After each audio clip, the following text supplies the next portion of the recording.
प्यारे दोस्तों, धार्मिक कथाओं चैनल में आपका हार्दिक स्वागत है। आज मैं अपनी वीडियो में कार्तिक मास की कहानी सुनाने जा रही हूँ, जिसको सुनने मात्र से मनुष्य सब प्रकार के पापों से छूटकर अंतिम समय में वैकुंठ को प्राप्त होता है। कार्तिक मास की कहानी। एक बूढ़ा था, उसकी 7 बहुएं थी। वह अपनी बहुओं से कहने लगा, मेरा तो कार्तिक नहाने का मन है, क्या तुम नहा दोगी? 6 बहुओं ने मना कर दिया। तब बड़ी बहू ने कहा, पिताजी मैं नहा दूंगी, आप जहाँ पर आकर कार्तिक नहा लेना।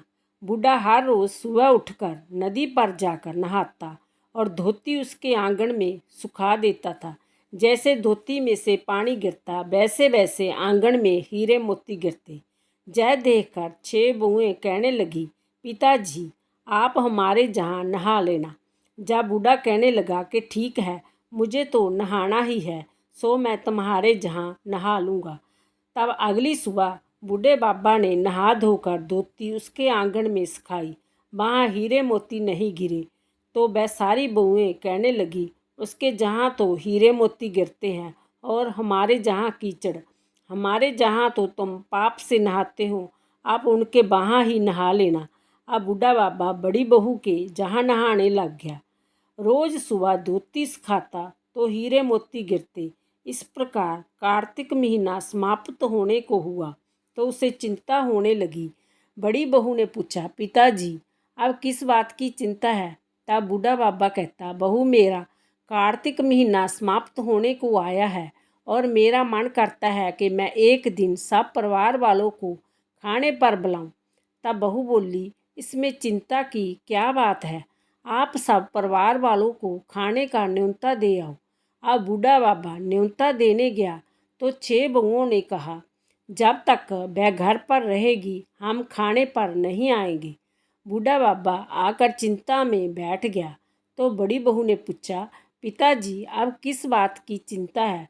तब बूढ़े बाबा ने कहा, बहू उसका कहना है कि जब तक तुम जहाँ रहोगी वह खाने पर नहीं आएगी। तब बड़ी बहू बोली, इसमें चिंता की क्या बात है, मैं 4 रोटी लेकर खेत पर चली जाऊंगी, आप न्योता दे आओ। वह सारी बहुएं आई। उन्होंने कुछ तो खाना खाया और बचे हुए खाने में मिट्टी कंकड़ डाल गई। उन्होंने सोचा कि अब आकर वह परेशान होगी। जहाँ बड़ी बहू खेत में जय कह रही थी, राम जी की चिड़िया राम जी का खेत, चुगलो चिड़ियों भर भर पेट। मेरे ससुरों ने घर में जगह दी है और मैंने खेत में। इस प्रकार वह चिड़िया को बाजरा डालकर घर आ गई। तब बूढ़ा बाबा दास बैठा हुआ था। वह बोली, पिताजी क्या हुआ, अब दास क्यों है? तब वह कहने लगा, बेटी तुम्हारी देवरानी जेठानी आई थी और उन्होंने खूब खाया पिया, बचे हुए में मिट्टी कंकड़ डाल गई, तुम्हारे लिए कुछ नहीं बचा। तब वह बोली, कोई बात नहीं पिताजी, मेरा क्या है, मैं तो 4 रोटी फिर बनाकर खा लूँगी, बाकी सब तो ठीक ठाक निपट गया। तब बोला, हाँ बाकी सब तो बहुत अच्छे से निपट गया, कुछ काम नहीं पड़ा। बहू अंदर गई तो जाकर देखती है, जिस खाने में वह मिट्टी कंकड़ डाल गई थी उनमें से हीरे मोती बिखरे पड़े हैं और घर महल हो गया, सारा धन दौलत से भर गया, अन्न के भंडार भर गए। तब उसने ससुर से कहा, पिताजी आप तो कह रहे थे तुम्हारे लिए कुछ नहीं, मेरा घर तो हीरो मोतियों से भर गया, जहाँ देखूँ वहाँ धन दौलत की वर्षा हो रही है, अन्न के भंडार भरे हुए हैं, घर महल बन गया है।